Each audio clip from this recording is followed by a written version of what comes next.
Hi ಸ್ನೇಹಿತರೆ, welcome to Pulakeshi coaching classes Vijayapura. ಸ್ನೇಹಿತರೆ, ನಾವು SSLCಗೆ ಸಂಬಂಧಪಟ್ಟ ಹಾಗೆ ಇವತ್ತಿನ ನಾನು ಚರ್ಚೆ ಮಾಡಕ್ ಹೊರಟಿರ್ತಕ್ಕಂಥ ಒಂದು ಯೂನಿಟ್ ಯಾವುದು ಅಂತಂದ್ರೆ ಯೂನಿಟ್ ನಂಬರ್ ಸೆಕೆಂಡ್, ಬಹು ಪದೋಕ್ತಿಗಳು ಅಂತ ಹೇಳಿ ಕರಿತೀವಿ. ಬಹು ಪದೋಕ್ತಿಗಳು. ಸೊ ಈ ಬಹು ಪದೋಕ್ತಿಯಲ್ಲಿ ಕಂಡು ಬರ್ತಕ್ಕಂತ ಕೆಲವೊಂದು ಪಾಯಿಂಟ್ಸ್ ಗಳನ್ನ ಅಭ್ಯಾಸವನ್ನ ನಾವು ಈ ಕ್ಲಾಸ್ ಅಲ್ಲಿ ಬಿಡಿಸೋಣ. ಹಾಗಾದ್ರೆ ಮುಖ್ಯವಾಗಿ ಬಹು ಪದೋಕ್ತಿಯನ್ನ ನೋಡುವುದಾದ್ರೆ ನಾವು ಇದನ್ನ ಪಾಲಿನೋಮಿಯಲ್ಸ್ ಅಂತ ಹೇಳಿ ಕರೀತಾರೆ. ಸೊ ಪಾಲಿನೋಮಿಯಲ್ಸ್ ಅಂತ ಹೇಳಿ ಕರೀತಾರೆ. ಪಾಲಿ ಮೀನ್ಸ್ ಮೆನಿ ಅಂತ ಹೇಳಿ ಕರಿತೀವಿ. ಸೊ ಇಲ್ಲಿ ಬಹು ಪದೋಕ್ತಿ ಒಳಗಡೆ ಪ್ರಮುಖವಾಗಿ ಬರ್ತಕ್ಕಂಥದ್ದು ಯಾವುದು ಅಂತಂದ್ರ ಮಹತ್ತಮ ಘಾತ ಡಿಗ್ರಿ, ಮಹತ್ತಮ ಘಾತ ಸೂಚಿ ಅಂತ ಕರೀತಾರ, ಅಥವಾ ಮಹತ್ತಮ ಘಾತ ಡಿಗ್ರಿ. ಈ ಮಹತ್ತಮ ಘಾತ ಡಿಗ್ರಿ ಆಧಾರದ ಮೇಲೆ ನಾವು ನೋಡಿದ್ರೆ ಏನಾದರೂ ಮಹತ್ತಮ ಘಾತ ಡಿಗ್ರಿ ಒಂದಿತ್ತು ಅಂತ ಅನ್ಕೊಳ್ಳೋಣ, ಅದನ್ನ ಏನು ಕರೀತಾರೆ ಅಂತಂದ್ರೆ ರೇಖಾತ್ಮಕ ಬಹುಪದೋಕ್ತಿ ಅಂತ ಹೇಳಿ ಕರೀತಾರೆ. ಸೊ ರೇಖಾತ್ಮಕ ಬಹುಪದೋಕ್ತಿ ಅಂತ ಹೇಳಿ ಕರೀತಾರೆ. ಈ ರೇಖಾತ್ಮಕ ಬಹುಪದೋಕ್ತಿಯ ಆದರ್ಶ ರೂಪ ಇಲ್ಲಿ ನೋಡೋಣ. ಆದರ್ಶ ರೂಪ. ಸೊ ರೇಖಾತ್ಮಕ ಬಹುಪದೋಕ್ತಿಯ ಆದರ್ಶ ರೂಪ ಏನಾಗುತ್ತೆ ಅಂತಂದ್ರೆ ax ಪ್ಲಸ್ ಸಿ ಆಗುತ್ತೆ. So ax plus C is equal to 0 ಅನ್ಕೊಳ್ಳೋಣ. ನೆಕ್ಸ್ಟ್ ಎರಡನೇದು, ಒಂದು ವೇಳೆ ನೋಡಿ ಇದರ ಘಾತ ಸಂಖ್ಯೆ ಎಷ್ಟಿದೆ ಅಂದ್ರೆ ಒಂದಿದೆ. ಒಂದು ವೇಳೆ ಘಾತ ಸಂಖ್ಯೆ ಏನಾದರೂ ಎರಡಿದ್ರೆ, ಮಹತ್ತಮ ಘಾತ ಅಥವಾ ಡಿಗ್ರಿ ಎರಡಿದ್ರೆ ಅದನ್ನ ಏನಂತ ಕರೀತಾರ ಅಂತಂದ್ರೆ ವರ್ಗ ಬಹುಪದೋಕ್ತಿ ಅಂತ ಹೇಳಿ ಕರೀತಾರೆ ಸ್ನೇಹಿತರೆ. ವರ್ಗ ಬಹುಪದೋಕ್ತಿ. ಸೊ ವರ್ಗ ಬಹುಪದೋಕ್ತಿಯ ಸಾಮಾನ್ಯ ರೂಪ ನೋಡುವುದಾದ್ರೆ, ಆದರ್ಶ ರೂಪ ನೋಡುವುದಾದ್ರೆ ax square plus bx plus c is equal to 0 ಆಗುತ್ತೆ. ನೆಕ್ಸ್ಟ್ ಘಾತ, ಮಹತ್ತಮ ಘಾತ ಏನಾದರೂ 3 ಇದ್ರೆ ಅದನ್ನ ಘನ ಬಹುಪದೋಕ್ತಿ ಅಂತ ಹೇಳಿ ಕರಿತೀವಿ ಸ್ನೇಹಿತರೆ. ಘನ ಬಹುಪದೋಕ್ತಿ. ಸೊ ಈ ಘನ ಬಹುಪದೋಕ್ತಿಯ ಆದರ್ಶ ರೂಪವನ್ನ ನಾವು ನೋಡುವುದಾದ್ರೆ ax cube plus bx square plus cx plus d is equal to 0 ಅಂತ ಹೇಳಿ ಕರಿತೀವಿ ಸ್ನೇಹಿತರೆ. ಸೊ ಇಲ್ಲಿ ಇನ್ನೊಂದು ಇಂಪಾರ್ಟೆಂಟ್ ಪಾಯಿಂಟ್ ಅನ್ನ ನಾವು ನೋಡುವುದಾದ್ರೆ ಏನು ಅಂತಂದ್ರೆ, ಈಗ ಫಾರ್ ಎಕ್ಸಾಂಪಲ್ ಅವರು ವರ್ಗ ಸಮೀಕರಣದ ಆಧಾರದ ಮೇಲೆ ಏನಾದ್ರೂ ಪ್ರಾಬ್ಲಮ್ಸ್ ಗಳನ್ನ ಕೊಟ್ರೆ ನಾವು ಈಗ ಒಂದು ಸಂಖ್ಯೆಯನ್ನ ಬರೆಯೋಣ. 3x square plus 4x plus 12 ಇದೆ ಅನ್ಕೊಳ್ಳೋಣ. ಇಲ್ಲಿ ಎಕ್ಸ್ ಸ್ಕ್ವಯರ್ ನ ಸಹಗುಣಕ ಇದು ಮೊದಲು ಯಾವ ರೂಪದಾಗಿರ್ಬೇಕು ಅಂತಂದ್ರೆ ax square plus bx plus c ರೂಪದೊಳಗಡೆ ಇರಬೇಕು. ಆವಾಗ ಈ ಸ್ಕ್ವಯರಿನ ಫಸ್ಟ್ ಪಾಯಿಂಟ್ ನಂಬರ್ ಬರ್ತಕ್ಕಂಥದ್ದು ಸಹಗುಣಕ. ಈ ಎಕ್ಸ್ ಸ್ಕ್ವಯರ್ ನ ಸಹಗುಣಕ ಏನಾಗುತ್ತೆ? ಎಕ್ಸ್ ಸ್ಕ್ವಯರ್ ನ ಸಹಗುಣಕವನ್ನ ನೋಡಿದಾಗ ಎಷ್ಟಾಗುತ್ತೆ ಅಂತಂದ್ರೆ 3 ಆಗುತ್ತೆ.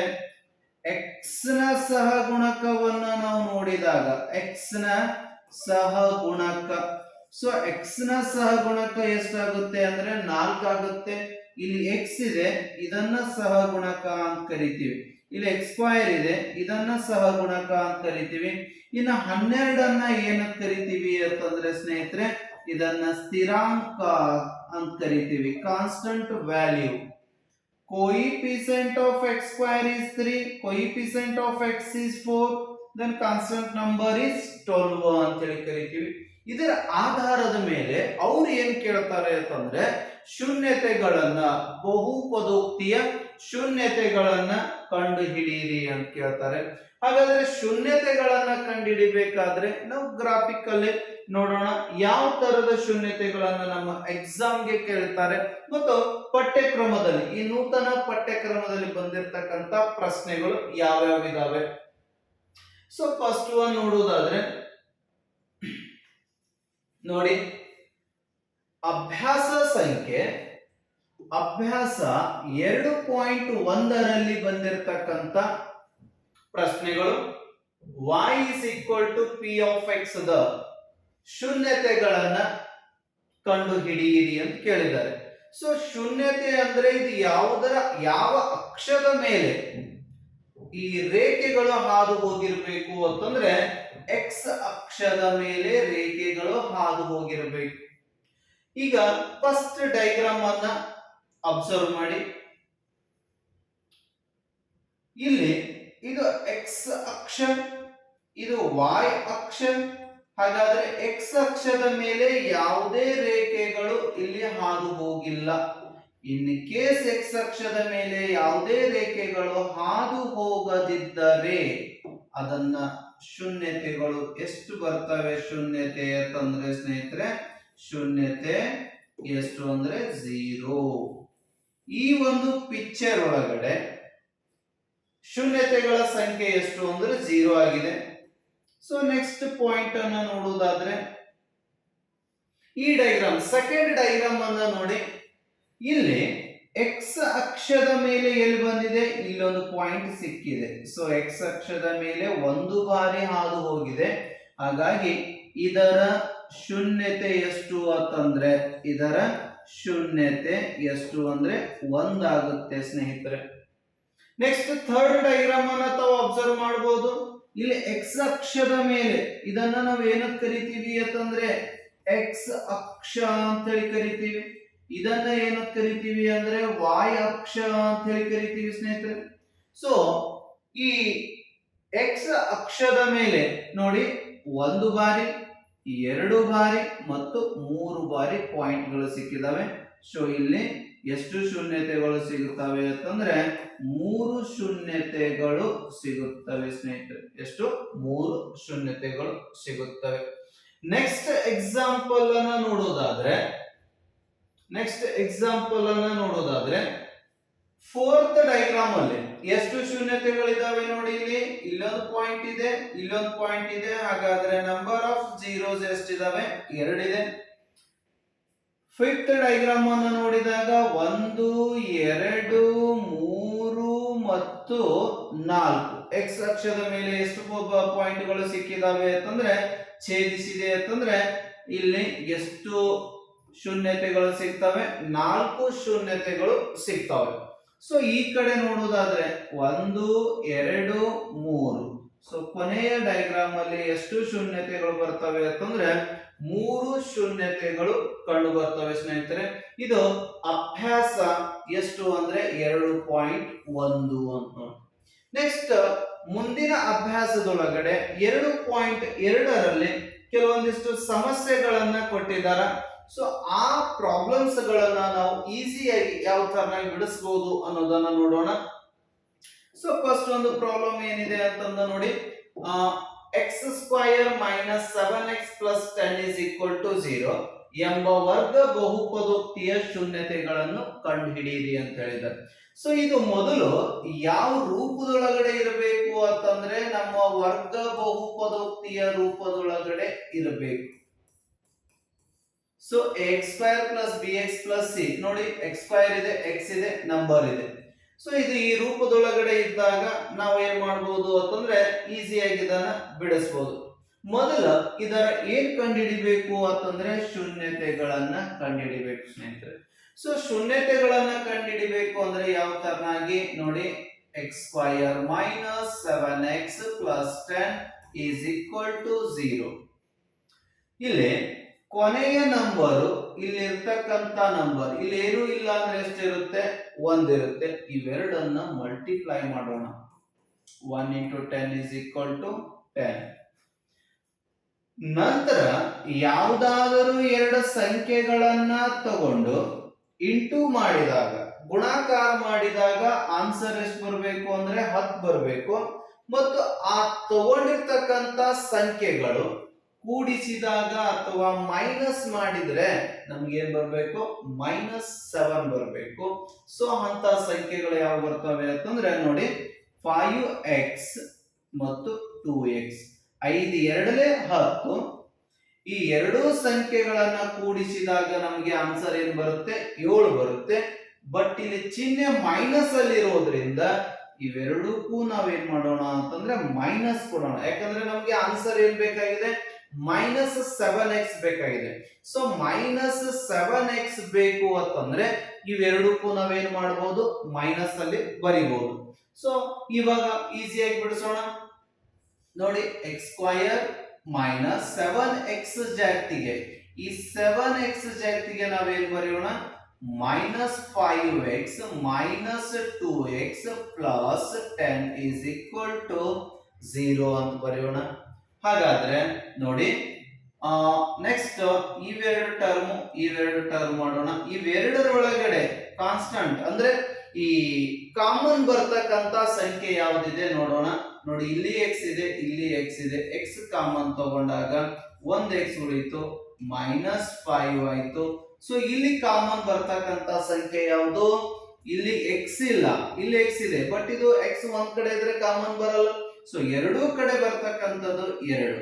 ಸೊ 2ಅನ್ನ ನೋಡಿದಾಗ 2 ಹೊರಗಡೆ ಬಂತು, x ಉಳಿತು.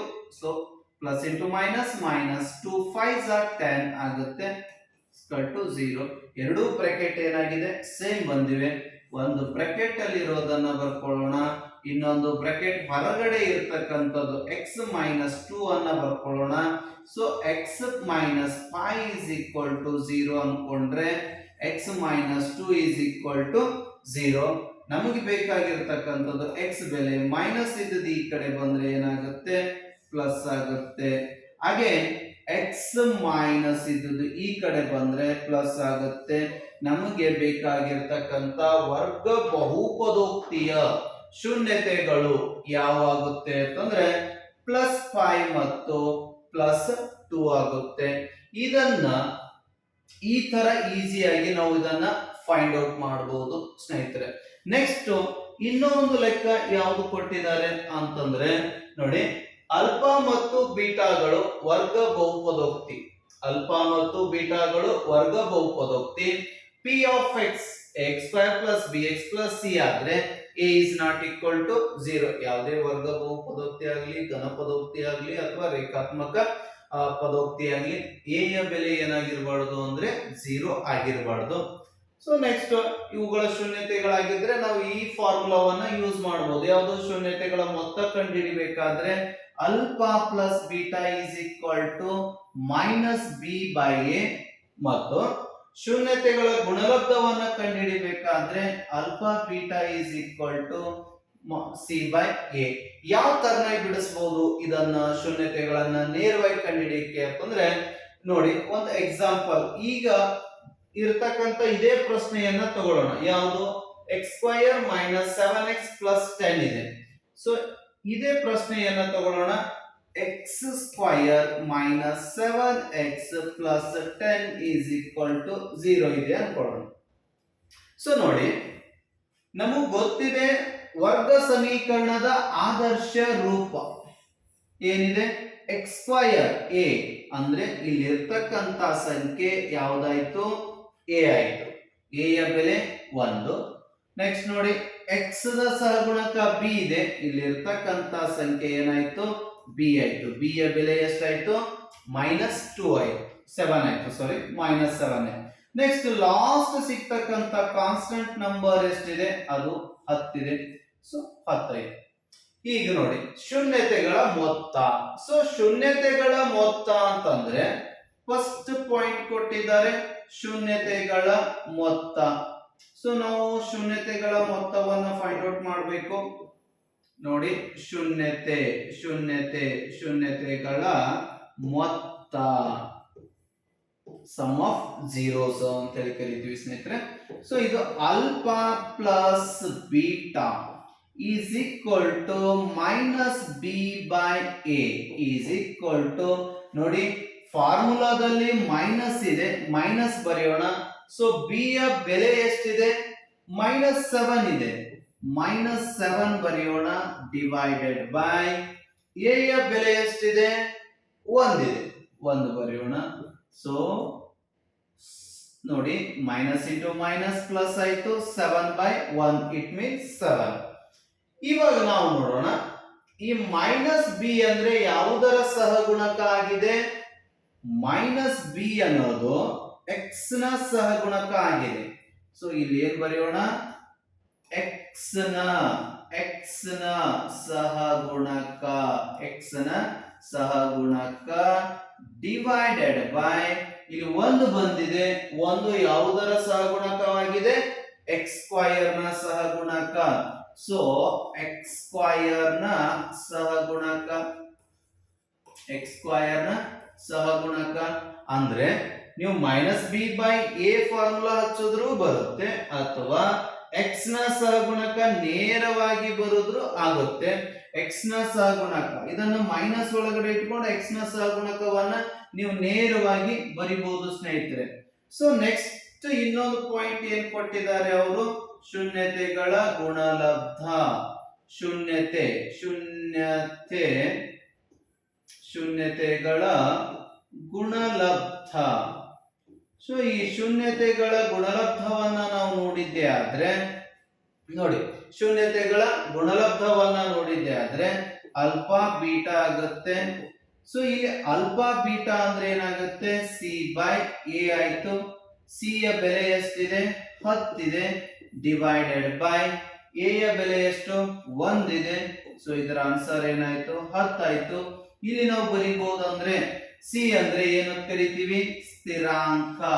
ಸಿ ಅಂದ್ರೆ ಸ್ಥಿರಾಂಕ ಡಿವೈಡೆಡ್ ಬೈ ಎ ಅಂದ್ರೆ ಎಕ್ಸ್ ಸ್ಕ್ವಯರ್ ನ ಸಹಗುಣಕ, ಎಕ್ಸ್ ಸ್ಕ್ವಯರ್ ನ ಸಹಗುಣಕ ಅಂತ ಹೇಳಿ ಕರಿತೀವಿ. ಈ ರೀತಿಯಾಗಿ ಈ ಶೂನ್ಯತೆಗಳ ಮೊತ್ತ ಮತ್ತು ಶೂನ್ಯತೆಗಳ ಗುಣಲಬ್ಧವನ್ನ ನಾವು ಈಸಿಯಾಗಿ ಫೈಂಡ್ ಔಟ್ ಮಾಡಬಹುದು ಸ್ನೇಹಿತರೆ.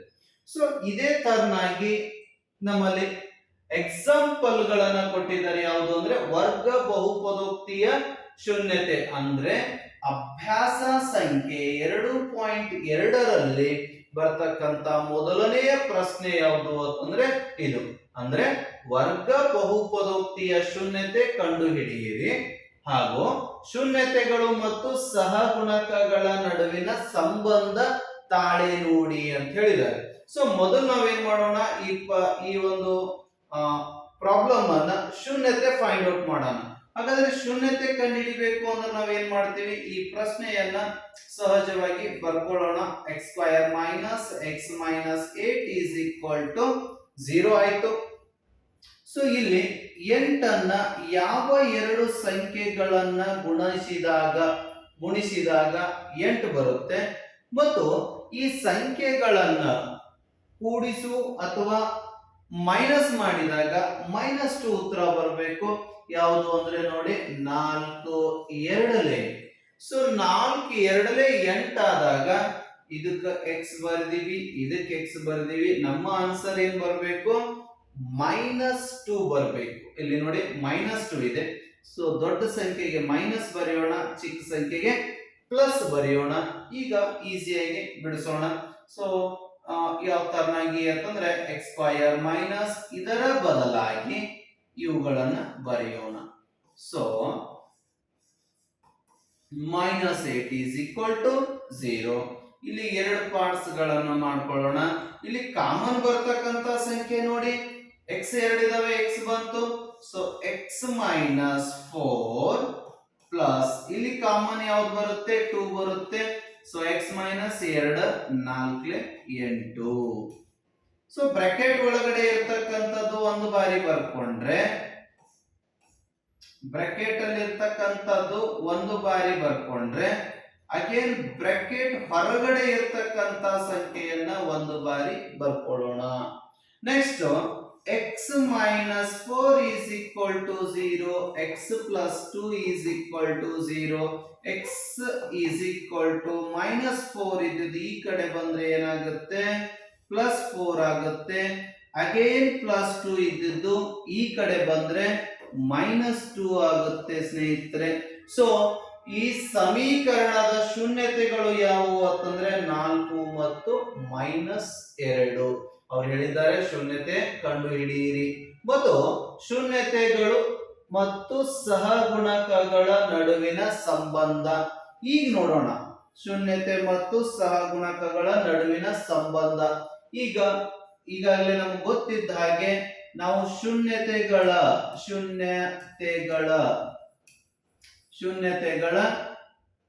ಮೊತ್ತವನ್ನ ಕಂಡುಹಿಡಿಯೋಣ. ಶೂನ್ಯತೆಗಳ ಮೊತ್ತವನ್ನ ಕಂಡುಹಿಡಿಬೇಕು ಅಂದ್ರೆ ಏನ್ ಮಾಡ್ತೀವಿ, alpha plus beta is equal to minus B by a. So ಇದ್ರ ಒಳಗಡೆ ಈ ಸಮೀಕರಣದಲ್ಲಿ ಯಾವುದು ಎ ಆಗುತ್ತೆ, x square minus 2x plus minus 8 is equal to 0. A ಬೆಲೆ 1 ಆಯ್ತು, ಬಿ ಬೆಲೆ -2 ಆಯ್ತು, ಸಿ ಬೆಲೆ ಏನಾಗುತ್ತೆ -8 ಆಯ್ತು. ಸೊ ನೋಡೋಣ, ಬಿ ಬೆಲೆ ಏನಿದೆ -2 ಇದೆ, ಇಲ್ಲಿ -2 ಡಿವೈಡೆಡ್ ಬೈ ಎ ಬೆಲೆ 1 ಇದೆ. ಇದರ ಆನ್ಸರ್ ಏನ್ ಬಂತು, ಮೈನಸ್ ಇಂಟು ಮೈನಸ್ ಪ್ಲಸ್ 2 ಆಯ್ತು. ನೆಕ್ಸ್ಟ್ ಶೂನ್ಯತೆಗಳ ಗುಣಲಬ್ಧ.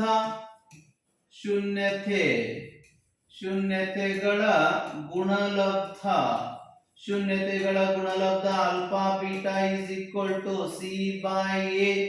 ಸಿ ಯ ಬೆಲೆ ಎಷ್ಟಿದೆ, -8 ಇದೆ, ಡಿವೈಡೆಡ್ ಬೈ ಎ ಬೆಲೆ 1 ಇದೆ. ಸೊ ಏನ್ ಬಂತು ಆನ್ಸರ್, -8 ಬಂತು. ಇವಾಗ ನಾವು ಈ ನೋಡಿದಾಗ ಇಲ್ಲಿ ನಮ್ಗೆ ಏನ್ ಅನ್ಸುತ್ತೆ ಅಂತಂದ್ರೆ, ಯಾವುದೇ ಶೂನ್ಯತೆಗಳ ಬೆಲೆಗಳನ್ನ ಸಹಗುಣಕಕ್ಕೆ ಕಂಪೇರ್ ಮಾಡಿದಾಗ ನೋಡಿ, ಫಸ್ಟ್ ಒನ್ ಮೊತ್ತಕ್ಕ ಸಹಗುಣಕ ಆಲ್ಫಾ ಪ್ಲಸ್ ಬೀಟಾವನ್ನ ನೋಡಿದಾಗ ಫಸ್ಟ್ ಒನ್ ಏನ್ ಬರುತ್ತೆ, minus B by a. So minus B by A ಅಂತಂದಾಗ ಇದು ಯಾವುದರ ಸಹಗುಣಕ ಆಗುತ್ತೆ, ಎಕ್ಸ್ ನ ಸಹಗುಣಕ ಆಗುತ್ತೆ. ಸೊ ಎಕ್ಸ್ ನ ಸಹಗುಣಕ ಡಿವೈಡೆಡ್ ಬೈ ಎ ಅಂದ್ರೆ ಎಕ್ಸ್ ಸ್ಕ್ವಯರ್ ನ ಸಹಗುಣಕ. ಇಲ್ಲಿ ಮೈನಸ್ ಇದೆ, ಹಾಗಾದ್ರೆ ಎಕ್ಸ್ ನ ಸಹಗುಣಕ ಎಷ್ಟಿದೆ, -2 ಇದೆ. ಫಾರ್ಮುಲಾದ ಮೈನಸ್ ಇಸ್ ಈಕ್ವಲ್ ಟು 2 ಆಯ್ತು. ನೆಕ್ಸ್ಟ್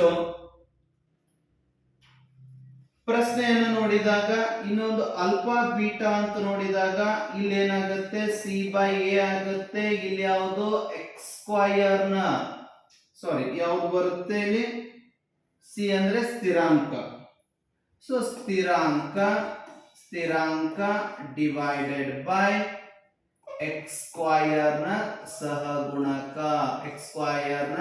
ಸಹಗುಣಕ ಈಸ್ ಈಕ್ವಲ್ ಟು, ಸ್ಥಿರಾಂಕ ಎಷ್ಟಿದೆ, -8 ಇದೆ, 1 ಇದೆ. ನೋಡಿ ಎರಡು answer, minus B by A plus 2 -8 plus 2 -8. But ಶೂನ್ಯತೆಗಳನ್ನು ನಾವು ಕಂಪೇರ್ ಮಾಡಿದಾಗ ಆಲ್ಫಾ ಪ್ಲಸ್ ಬೀಟಾ ಅಂತ ಹೇಳಿದಾಗ ನೀವು ಆಲ್ಫಾವನ್ನ 4 ಅಂತ ತಿಳ್ಕೊಂಡು ಬೀಟಾವನ್ನ -2 ಅಂತ ತಿಳ್ಕೊಂಡಾಗ ನಮ್ಮ ಆನ್ಸರ್ ಏನ್ ಬರುತ್ತೆ, ಆಲ್ಫಾ ಪ್ಲಸ್ ಬೀಟಾ 2 ಬರುತ್ತೆ. ನೆಕ್ಸ್ಟ್ ಇದನ್ನ ನೋಡಿ, 4 ಇಂಟು -2 ಇಸ್ಕಲ್ ಟು -8 ಬರುತ್ತೆ. ಸೊ ಇಲ್ಲಿ ನಾವು ಮಾಡಿರ್ತಕ್ಕಂಥ ಒಂದು ಈ ತಾಳೆ ನೋಡುವುದು ಮತ್ತು ಸಹಗುಣಕಗಳು ಏನಾಗಿತ್ತು, ಕರೆಕ್ಟ್ ಆಗಿದೆ ಅಂತ ಅರ್ಥ ಆಯ್ತು ಸ್ನೇಹಿತರೆ. ಸೊ ಇದೇ ತರನಾಗಿ ಇನ್ನು ಉಳಿದಿರ್ತಕ್ಕಂಥ ಕೆಲವೊಂದು ಪ್ರಶ್ನೆಗಳು, ಇನ್ನೂ ಪ್ರಶ್ನೆಗಳಿದಾವೆ. ಸೊ ಇವೆಲ್ಲ ಪ್ರಶ್ನೆಗಳನ್ನ ಮುಂದಿನ ವಿಡಿಯೋ ಕ್ಲಾಸ್ ಅಲ್ಲಿ ನಾವೇನ್ ಮಾಡೋಣ ಅಂತಂದ್ರೆ ಬಿಡಿಸೋಣ ಅಂತ ಹೇಳ್ತಾ ಇವತ್ತಿನ ಈ ಕ್ಲಾಸ್ ಅನ್ನ ಮುಗಿಸ್ತಾ ಇದ್ದೀನಿ. ನೆಕ್ಸ್ಟ್ ಇದು ಎಕ್ಸಾಮ್ಗೆ SSLC ವಿದ್ಯಾರ್ಥಿಗಳಿಗೆ ಫಿಕ್ಸ್ ಬರ್ತಕ್ಕಂತ ಪ್ರಶ್ನೆ ಆಗಿದೆ. ಸೊ ಇದು ಸ್ವಲ್ಪ ಪ್ರಾಕ್ಟೀಸ್ ಅನ್ನ ಮಾಡ್ರಿ ಅಂತ ಹೇಳ್ತಾ ಈ ಕ್ಲಾಸ್ ಅನ್ನ ಮುಗಿಸ್ತಾ ಇದ್ದೀನಿ. ಎಲ್ಲರಿಗೂ ಆಲ್ ದಿ ಬೆಸ್ಟ್.